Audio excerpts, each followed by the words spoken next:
Hey everyone, it's Will, GamerDad, with another video for you. So since we're waiting a little bit longer than usual for in-between updates, and I imagine that's because of the worldwide crisis going on, we're going to do something that we haven't done for a while. We're going to power up our Ultimania hammer. Now, if you don't know what this is, there were some quests, depending on how far along in the game you are, and the quests initiated in Barakai or Baruki inside Aldo's house 2nd floor. And once you get it, you actually get to get the hammer for free at the end of the quest, and then you can do different things in order to upgrade the level of the hammer. And every level gives it a little bit more power. Also, obviously, because it's more powerful, it has a higher minimum level requirement. At the later levels, it does require at least a level 60 character to equip, and you do have to have that equipped character in the party in order for you to complete the missions in order to power up the hammer. So in this case, you can see that we have to fight 3 optional bosses, and so the first one is Imbrium Basin, and so many of you should be familiar with this one at now. This one was available in part 1 of the game, and it was a little bit difficult, especially for us early adopters of the game, where we had very little 5 stars to choose from. In this case, I'm going to bring in my fire team to deal with all 3 of these bosses. Now, if you haven't already, please like and subscribe to my channel, I really appreciate it.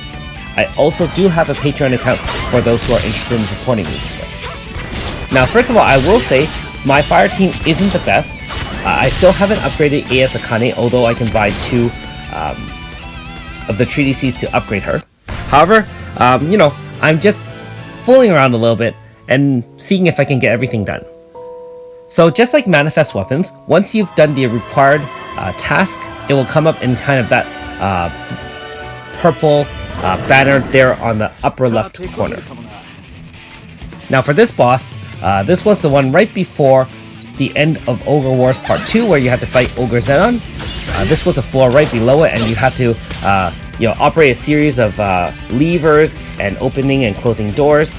Keep in mind that if you do fight this boss, by bringing the door open for this level, you will not be able to access Ogre Zenon for a second optional boss fight.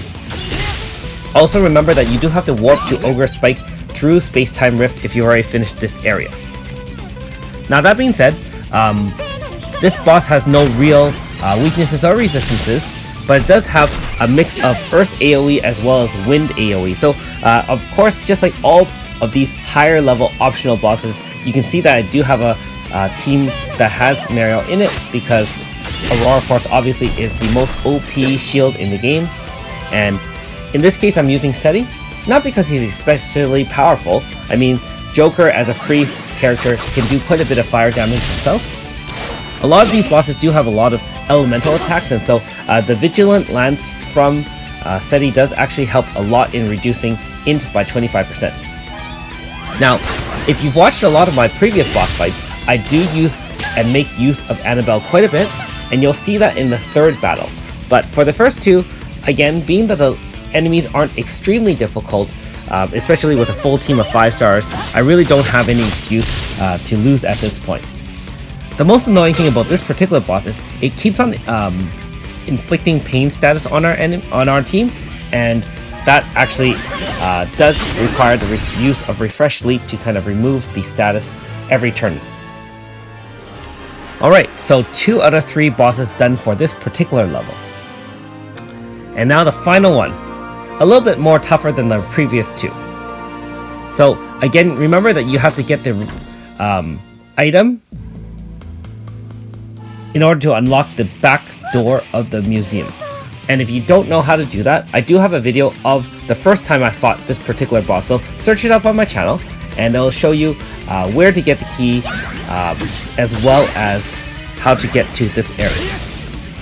Now that being said, just as a review, when it puts up that elemental shield that you can see, a lot of your elemental damage will be reduced quite significantly, and so using non-elemental attacks or single attacks will probably be a little bit more effective, especially conserving some MP. And this does do a lot of elemental attacks. It has a single target wind right there. It's got some AoEs. It also has a gravity type attack that drains 75% of all your team's HP, and that's not defendable with any shield. So keep that in mind. Now you can see that I am using Annabelle, and we can make use of both Deliverance Sword to help rage and have the enemy target her directly. And we can also use Holy Saber to reduce the int as well by 25%. So there's the Event Horizon, which is that gravity type non-defensible magic AoE.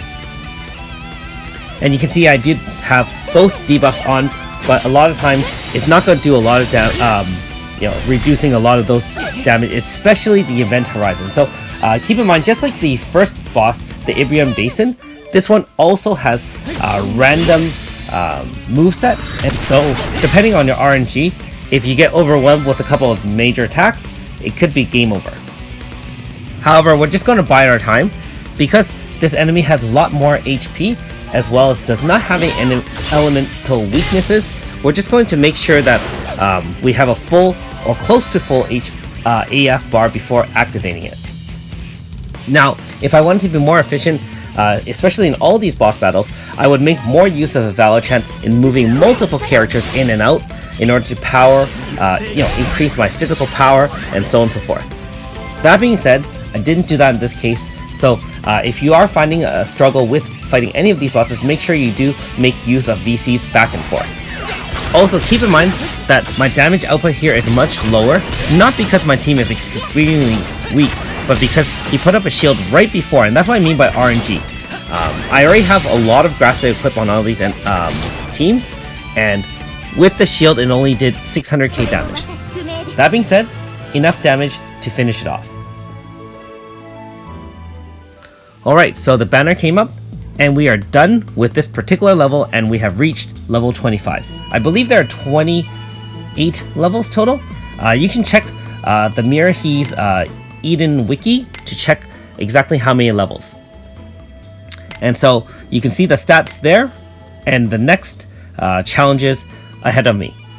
So I'll see if I feel like using some green keys to go back to those other land areas.